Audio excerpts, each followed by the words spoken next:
Good afternoon, everyone, and welcome. Welcome to yet another Brown Bag Seminar, and we're going to start off with Superintendent Lynn Mackey, who will introduce our speaker for today. Good afternoon, everyone. Nice to see some of your faces and your names. It is my pleasure to welcome my predecessor, the former Contra Costa County Superintendent of Schools, Karen Sakata, who will speak to us today. Karen is my colleague, my friend, my mentor, and I'm so thankful that she gave me the confidence to take on this job and to do this work. Karen was elected in June 2014. She is the first woman superintendent of Contra Costa County, and she's the first Asian American county superintendent in the state of California. Karen believes that the goal of public education is to find and build upon the strengths of every student and to find ways to support every child's individual learning goal. She worked in education for 41 years, taking on a variety of roles in special education and general education. She received her BA from the University of California, Berkeley in psychology and her MA from San Jose State in speech pathology. Karen is a third-generation Japanese American Sansei. Her parents, graduates of UC Berkeley and USC, were interned during World War II in concentration camps in Topaz, Utah, and Poston, Arizona, and we'll be hearing more about them today. She is married to her husband, Shima, and she has two sons, Scott, who is an optometrist, and Kurt, who manages a veterinary hospital. Karen's hobbies include coaching basketball and playing the Japanese drums. Taiko. And also jewelry. I want to show everybody, I'm wearing my Karen Sakata jewelry today in honor of this. Beautiful jewelry. So, and everybody, I already let Karen know that some of your video will be off because we eat lunch during this, so she's okay with that. She won't take offense. With that, I welcome Karen Sakata. Thank you so much, Karen. Great, thank you. I want to apologize. I put my earphones in because today I'm dog sitting. I have my dog and then my son's my two sons, three other dogs. So there's 4 dogs that I locked up in the other room, and the gardener happens to come right before we started this. So they're out there barking at him. Let's see.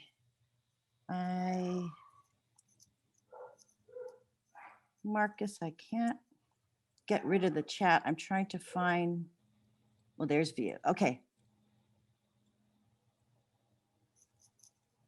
I've got to get to, forgive me, this is my first time. I will get my PowerPoint. Do you have the I got right share here. screen? Yeah. Okay. There we go. Okay, this is the first time I usually am a host. And so Marcus and I practiced yesterday, but obviously I'm new at this. Okie doke.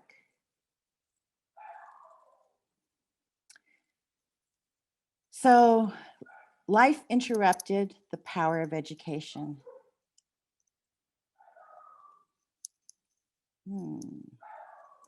What I want to do this afternoon is tell you my story and the story of my family. And before I start my story, I want to preface what I'm telling you. You know, my parents were interned in the Japanese American internment camps. And I never knew that there was such a thing until when I was 16, I went to church. I belonged to the Japanese Presbyterian Church in San Francisco, and we had a youth group meeting, and the Reverend was presenting on the Japanese American internment. I was shocked. I didn't know what he was talking about. I had never heard about it in school, and no one at my house talked about it. At the end of that night, he laid on the table a bunch of high school yearbooks from the internment camps. And then everyone jumped into the yearbooks and turned the pages to find their parents. I tried to find my parents. They weren't there. I was so confused. So that night I went home, I went to my mom and I said, were you in the camps? And she just said very firmly, I don't want to talk about it. So I went to my dad, and he said too, I don't want to talk about it. And so till the day they died, they never were willing to talk about it. Only my Auntie Margie, I'm sorry, my Auntie Alice, who was younger, would talk about it. Fast forward, I went to Cal Berkeley, and then that was the beginning of the Third World Movement. And so I took Asian Studies classes, and that's when I first learned that the Japanese Americans were interned. And since that time, my research has been ongoing. In fact, some of it even happened as recently as last week. But I've learned things through books, visiting museums, the National Archives in Washington, D.C. And then during COVID, I started going, like everyone, I was going through my closets and I found old pictures, my dad's Cal yearbook, my mom's USC yearbook, and I got more information. And then in the recent 6 weeks before this workshop, I started Googling things.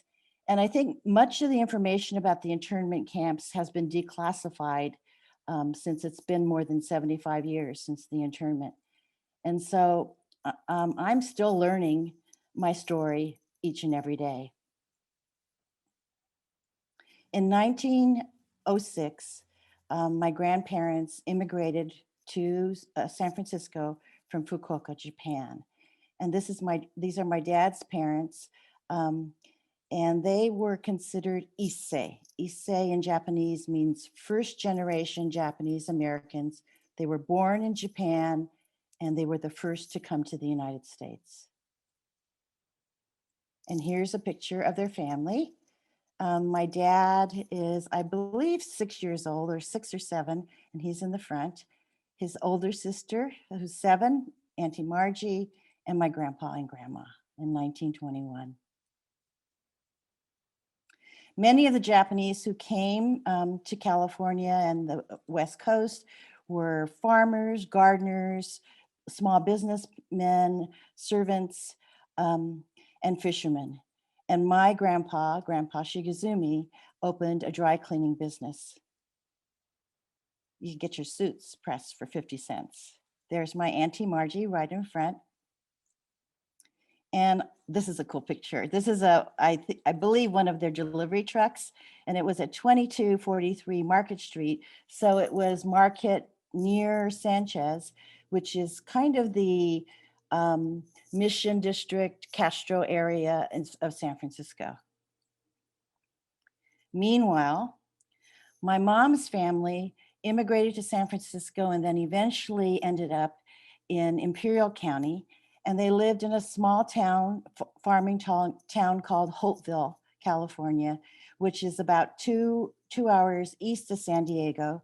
And my mom's dad was a successful strawberry farmer and was considered one of the community leaders in the area. This is kind of a GQ picture of my dad in front of his father's house. They lived on Sanchez Street. And in those days, in 1935, Japanese Americans, the Isseis, first generations, were not allowed to be citizens and therefore couldn't own property. So the house was in my father's name, George Shigezumi. My dad grew up in San Francisco, went to San Francisco public schools, was a graduate of Mission High School, and then went on to UC Berkeley. He commuted every day from San Francisco on the ferry. And in 1937, he received his degree in business. And that degree would come in handy, and it became his power, the power of education. Meanwhile, my mom, who lived in Imperial County, she was very smart. She graduated high school at the age of 16, skipped 3 grades, and then she went on to USC, where she got her pharmacy degree in 1938 at the age of 21. So she was one of the first Japanese American women pharmacists in the state of California. She always believed that one of the reasons that she was able to be successful after the war was because she had completed her education. She was an older Nisei, and she could continue her life the way that her younger brothers and sisters were not able to. And this is a picture of the Japanese Trojan Club at USC. And these are all seated in front of you are all Niseis, which is the Japanese word for second generation Japanese Americans. They were all born in the United States, therefore they were citizens. And the only two people in this picture that weren't Niseis is the woman in the front row seated with the hat, the black hat. She's the wife of the professor, and he's two people to her right with the glasses. So I'm assuming that the professor was the advisor for the Japanese Trojan Club.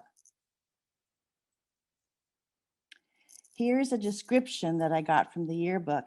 And I'm just going to read you the top paragraph because it's kind of telling of what things were like at the time and people's feelings towards the Japanese. The Japanese Trojan Club, an organization composed of students in the university, is made up entirely of students from the land of Nippon. Many of the members in the group intended upon completing their education at USC to return to their native lands and there impart, either through teaching or through personal contact, the Western culture that has become theirs while residing in the United States, which I find is somewhat ironic since the picture that you saw before were all second generation Japanese Americans, citizens. They do say not all the members, however, intend to return to the Orient, for many have come here to make the United States their home. And the education that they obtain here in the university will be used to make them better citizens of their adopted country. Before Pearl Harbor in California, there were many, and Washington and Oregon, there were many Japanese American farmers. And in California alone, there were 6,000 Japanese American farms, which included 250,000 acres with a value of more than $75 million. The Japanese took desert land and became very successful at farming. So there was growing anti-Asian sentiment. In fact, the FBI were conducting surveillance of the community leaders, the priests, the reverends, and the people of importance in the Japanese community. December 7th, 1941, Japan bombed Pearl Harbor. The FBI arrested, the day after the bombing of Pearl Harbor, the FBI arrested Japanese American leaders. That included my mom's father, my grandpa Tanase, because he was a leader in the farming community in the Imperial Valley. They were all arrested with no due process. The family wasn't told where their dad was going to be taken to. In February 1942, FDR signed Executive Order 9066. And following that in April, the executive order was to remove all the Japanese Americans who were on the Western United States, Washington, Oregon, and California. This is a notice in San Francisco that were posted on telephone poles and posted throughout the city, telling the Japanese that they would need to report within 2 weeks to be evacuated. So they were told that they could take only what they could carry. So at the time, my father, because he had already graduated Cal and had a degree, he was to help with the building of the cleaning of the temporary assembly centers in Tanforan. His younger sister, Auntie Alice, was a freshman at Cal Berkeley, and she never returned to Cal Berkeley, although she did later on go to San Francisco State to get a teaching credential. And my mom's younger brother, Uncle Elmer, was a sophomore at Stanford on the Stanford football team, which I think is pretty cool for a Japanese American. But he never returned to college again.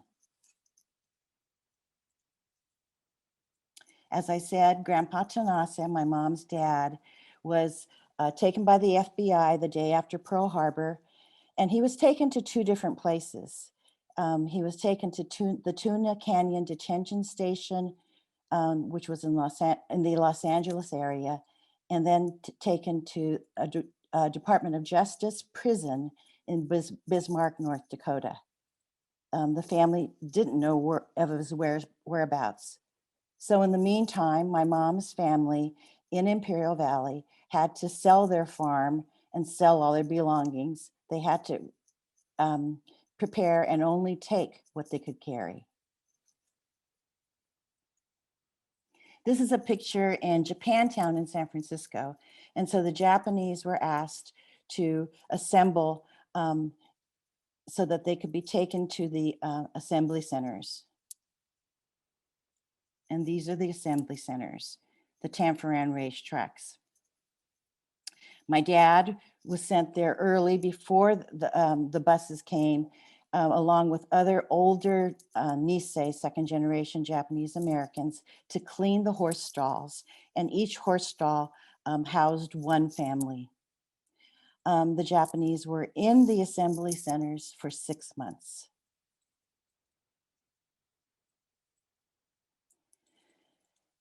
So Executive Order 9066 interned 120,000 Japanese Americans, 2/3 of which were American citizens, in 10 internment sites throughout the United States, in Idaho, California, Arizona, Utah, Wyoming, Colorado, and Arkansas.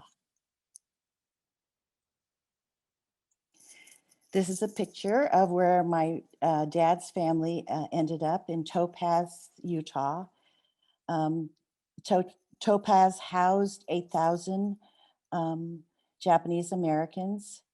They were barracks, and each barrack was divided into three parts. There was a sheet partition in between, and each barrack housed 3 families. Each individual was given a cot and 2 blankets.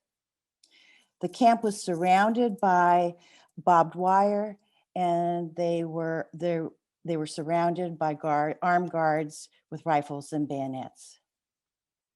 So it was essentially desert land, and people who were there described it as being hot and dry in the summer, and windy and cold in the winter. The mess halls were separate, so they would go for meals in the mess hall all together. And the restrooms, the bathrooms were separate. There was a men's latrine and a women's latrine. Most individuals were there up to 4 years, the duration of the war.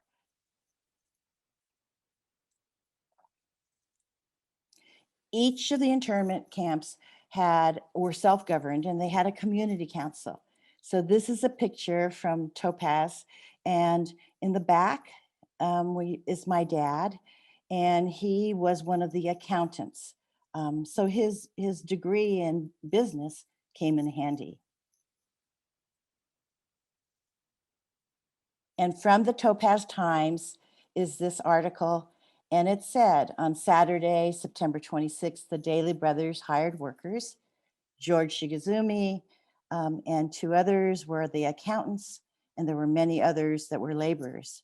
One of my dad's friends said, you know, George, you were a $14 man, and I was only a $12 man.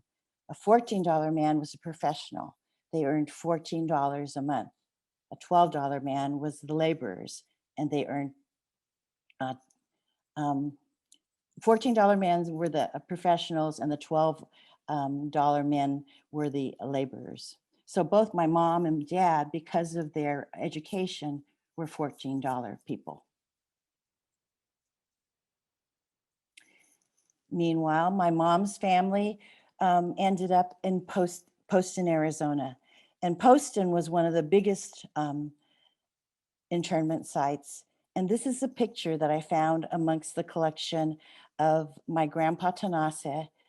He's the one with the cool aviator glasses in front, and right kind of peeking behind him is my Uncle Ted. So Grandpa Tanase was taken by DOJ to the DOJ prison in Bismarck, North Dakota.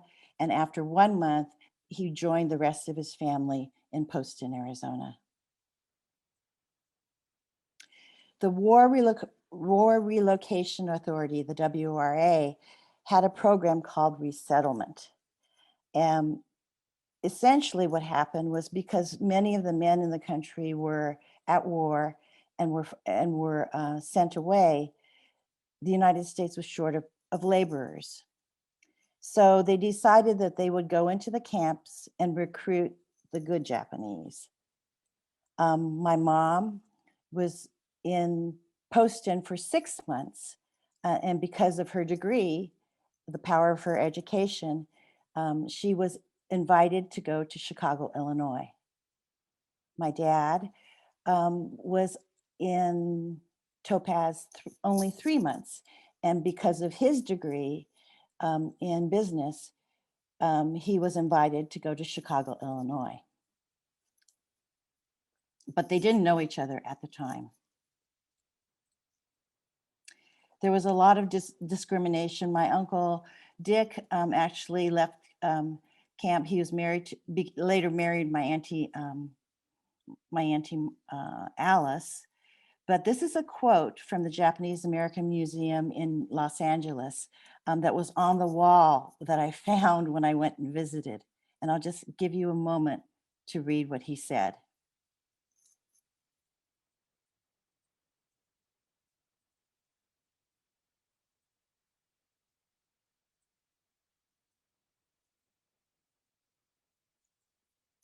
So a lot of people asked, how could this happen, and why the Japanese didn't talk about it or were quiet about it. And I believe there's two concepts. There's two things that the Japanese really believed. They believed in what we call gaman. And if you have gaman, that means you have strength. You're silent, but you're strong. And you just put up with things, you just endure. And the second cultural concept that we believe in is shikata ganai. Shikata ganai means there's nothing you can do about it.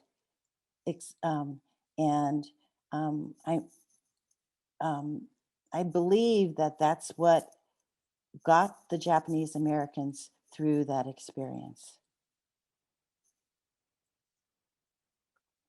October 19th, 1947, my parents were married. And that was 2 years after the war. So they still remained in Chicago. And in 1948,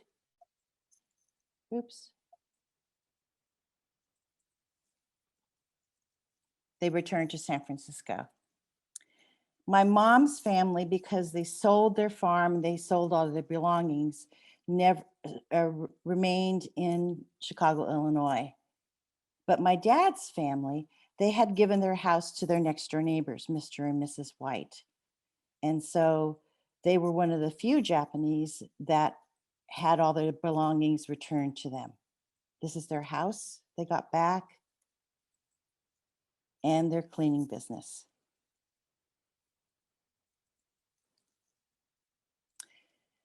So my parents came back to San Francisco in 1948, and I was born in 1951. My parents believed in the importance of education. So I knew from when I was really little that my job was to do well in school. And I did. I loved school.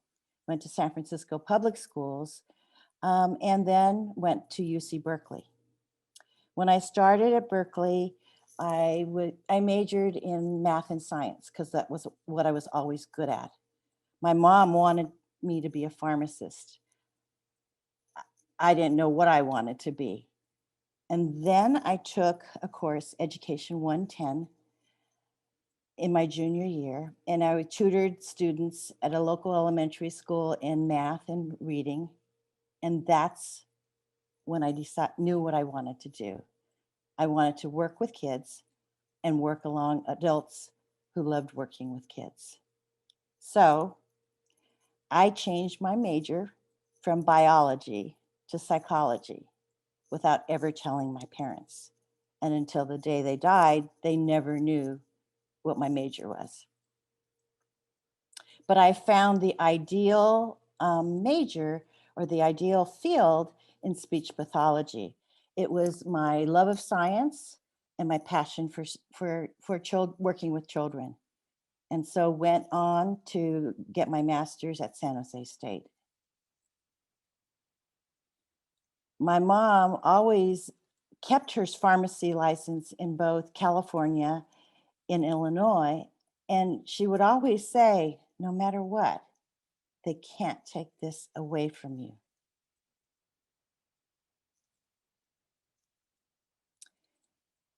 Which leads me to my professional journey. For the first 16 years of my career, I was in special education as a speech pathologist, resource specialist, early childhood specialist, program specialist. And I believed in building upon the strengths and finding the strength of and potential of all students. And I also believe that every kid deserves an advocate. And I know that not everyone has someone like my mom or my dad in their corner, so that we as adults, as educators, have to be their advocates. That prepared me for my next career move, which was to go to general education. And I spent 14 years as a general ed principal and became pretty proficient at running a shared leadership model. I had a very strong leadership team that consisted of elected teachers at my school, and we together made decisions for the good of the all. I also learned while being a principal the value of each and every member of a school, no matter what their role, whether they're the custodian or the office manager or the teacher or a parent or a volunteer. Each played an important role in the success of the school and the success of the students. I also learned that not all decisions were appropriate for a shared decision-making model. On a Sunday, I got a call, and they had called me to tell me that my school had burnt. We lost our entire office was burnt, and we had smoke damage to 4 classrooms. I also learned that it's the stuff that isn't that really important. But it was the relationships that really mattered.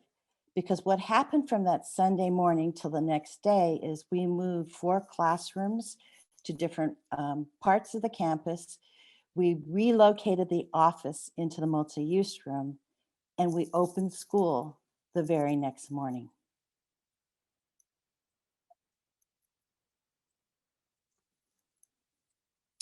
Which led me to work coming to the county office.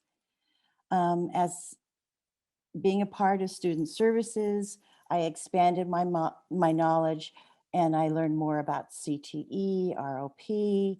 I learned about court and community schools, foster youth, and working with adults. And then on to human resources, I learned about negotiations, recruiting and retaining high quality staff members and everything there was to know about HR. Then went on upon Joe Ovick's recommendation to be the deputy superintendent. And then I did one of the scariest things of my life. I had to run a campaign to run for county superintendent. And I got to tell you, my campaign wasn't anything as sophisticated as Lynn's. It was very, very grassroots. It consisted of 12 people who represented different phases of my career, 2 superintendents, Bob Giannini from AXA, 3 or 4 people who I worked with at the county office, a gal I worked with in audiology at Gregory Gardens in special ed, and former teachers at Ayers Elementary. And somehow we figured out, and I won the election in June of 2013 and took office January of 2014. And as Lynn mentioned, I became the first woman county superintendent in Contra Costa County and the first Asian American county superintendent in California. In terms of, I don't ever think I was an activist, but in terms of things related to the AAPI community, I was involved with Asian studies. That's where I learned about my history. When I went to San Jose State, I was active in the reparations movement, the reparations to give an apology to the Japanese Americans. I went on one of the first pilgrimages to the Tule Lake internment site in Northern California. And then my Auntie Alice, who was lived in Davis, she formed a group called the Davis Asians for Racial Equality, DARE. In the early 1980s, Vincent Chin was in Wisconsin, and on the night before his wedding, at his bachelor party, he and his went to this bar, and at the bar were 2 men who had been laid off, auto industry workers, and they were very angry about the Japanese who had Japanese cars that had taken over the automotive industry. And so Vincent Chin was killed that night, the night before his wedding. Following that, in Davis, there were 3 young Asians who were killed, one at Davis High School, one on the UC Davis campus, and one in town. And so she organized DARE. I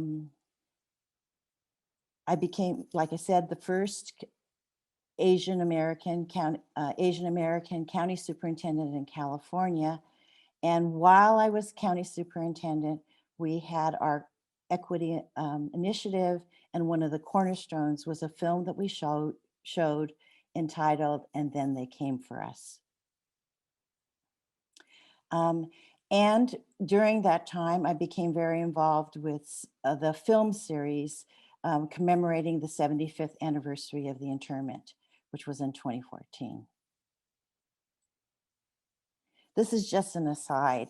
When I was in graduate school at San Jose State, involved with the reparations, I had heard that there were going to be hearings for reparations throughout the United States. There were CWRIC hearings in 10 cities. The closest one was in San Francisco. So I drove up by myself to San Francisco to listen to the former internees testify. And lo and behold, my Uncle Dick and my Auntie Alice were 2 of the people who were at the hearings. And I was so proud of them. That was the first time I heard their story. So some of the lessons that I learned, of course, the power, the value of education. My parents were able to do things that their younger brothers and sisters were not able to.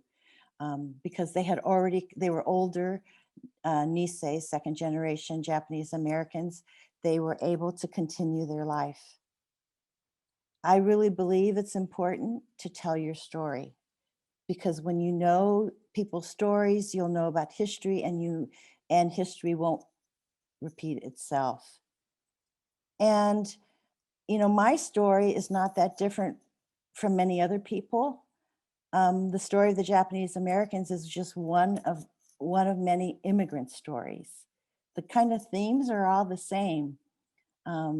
Immigrants come, and they're welcome to do the menial work.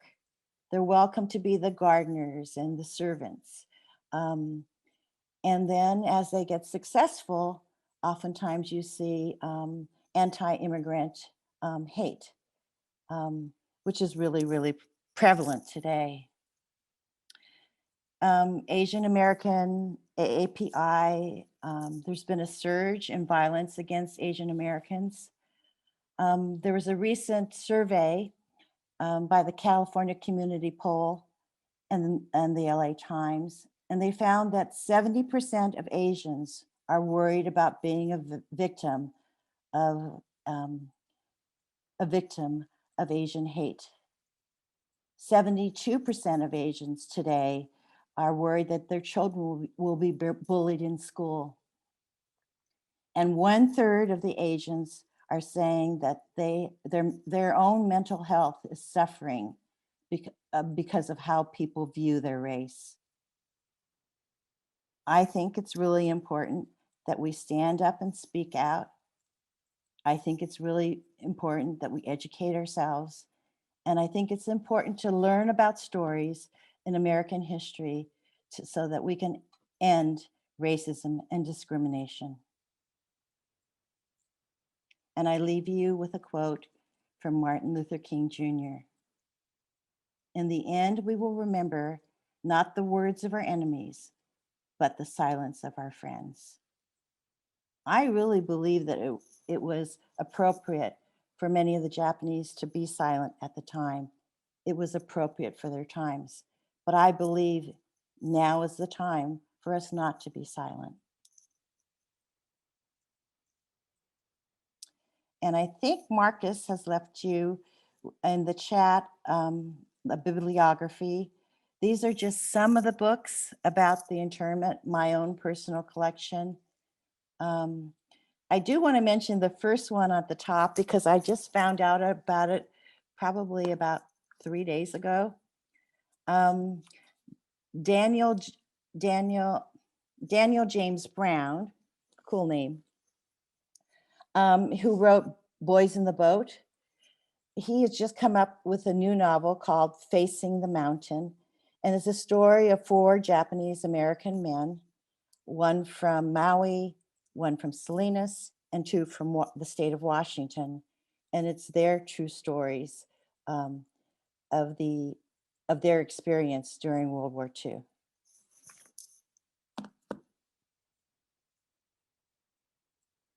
In the bibliography, I also include historical fiction. And those were the first kinds of things that I read, which really gave me a picture of what it could have been like. And then last but not least, if you are interested in curriculum, the Fred Korematsu Institute has curriculum for teachers. I left a pile of materials. I went through their training and I left a pile of their materials with Marcia. I hope you find them, but if you can't find them, that's fine. They have trainings that people can participate so that they can teach the curriculum in their classroom. And then last but not least, the video, and then they came for us, which we've given to all of the 18 school districts in Contra Costa County. That concludes my story. Thank you for letting me share it with you.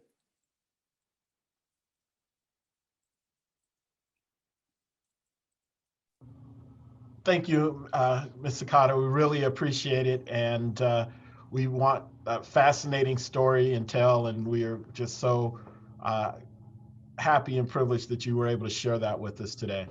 We want to open it up for questions. If anyone has questions, you can just take yourself off mute and ask. And we definitely have a few additional questions. So if anyone out there wants to go ahead and ask a question, just speak up.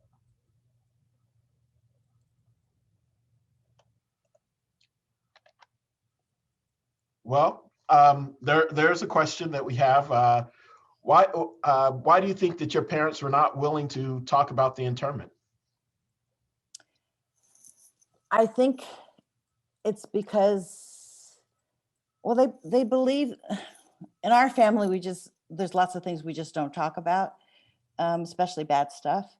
We kind of try to ignore it. Part of it is that gaman, that silent power. I also think it was painful.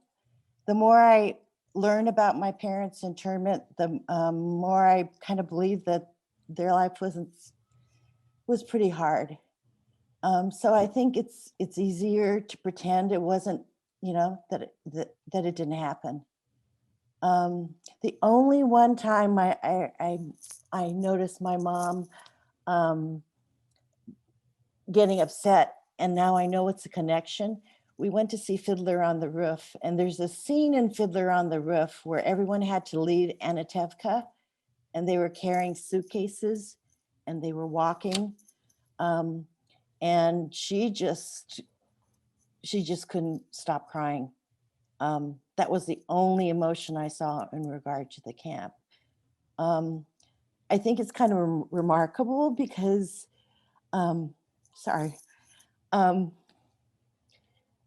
because I kind of had a perfect life. They kind of made everything perfect for me. I had to do well in school, and then that's all I needed to do. And they made me believe that I could do anything that I wanted to do. And I think that probably helped me be successful. So, sorry. Do you think that you or your parents are bitter about internment? No. Because I didn't even know it happened. And so I just, probably my most formative years of my life, I just thought, I was the greatest and the world was perfect. And so, I was the firstborn in the family. And so, I was just like the star of the show. And so they weren't bitter and I wasn't bitter. And then I found out about it as a young adult. I can't get enough of, learning about the internment. And actually, because things have recently been declassified, if you look at the bibliography, a lot of the stuff wasn't available till about after the year 2000. In fact, in this last month, when I was preparing for this talk, I Googled my grandparents' names and I found information that I didn't know before. That Tuna Canyon detention place where my grandpa Tanase went, I didn't know where he went. I'm kind of, I can't learn enough about this. So I don't think we're bitter. I don't want it to happen again, and I'm willing to talk about it over and over again and share this with people because I think that we learn from history learning about history helps us not make further mistakes.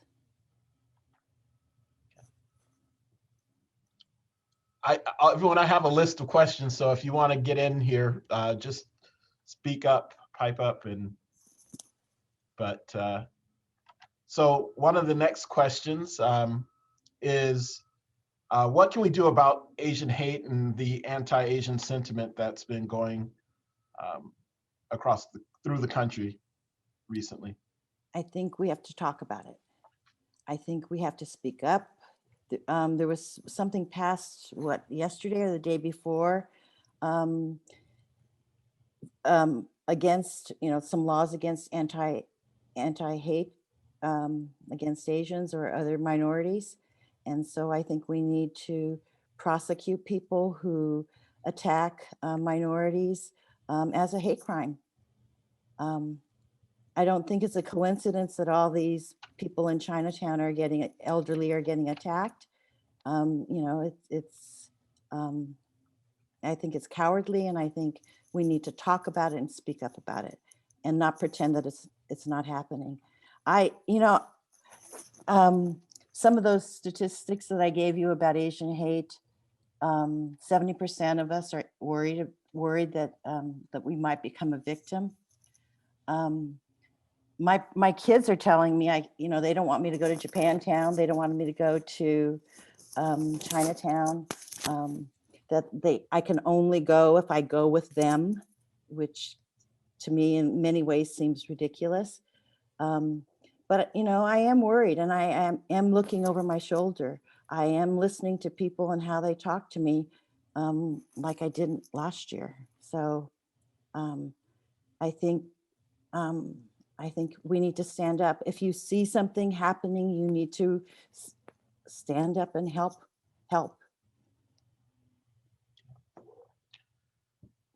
If And your oh, go ahead. I'm no, go sorry. ahead. No, that's it. I can It- go it- on and on. If your parents and grandparents were alive, what would you tell them? What would you say to them now? You know, I wish I talked to them more. I wish I even talked to my auntie Alice, who was willing to talk about it. I wish I had just asked her more really specific questions. You know, I know my mom and dad would never talk about it, but I wish they were here. I wish I could talk. I wish they would talk about it. And I also hope that they would be proud of me, because, you know, I kind of defied them as when I was at Cal. Asians are supposed to be good in math and science, and I really was. That's my strength. I can't read and I can't write and I can't talk very well, but I can do math and science. But there wasn't a career that I wanted to do in math and science. And so one of the reasons I never told them that I changed majors was I knew that they would either disown me and stop paying for my education. So I was a smart girl, so I didn't tell them. And I, you know, I told them that there were a lot of protests at Cal, and they weren't going to have a graduation, and so I didn't go through my graduation. So because, you know, if I did, then they would say Karen Shigizumi from the College of Letters and Science with a degree in psychology, so can't go to your graduation. And, you know, I kept it a secret the whole time. I actually kept it a secret even from my son, Scott. My two boys, both were good in math and science. They went to Davis, and Scott majored in biology. Kurt majored in animal science.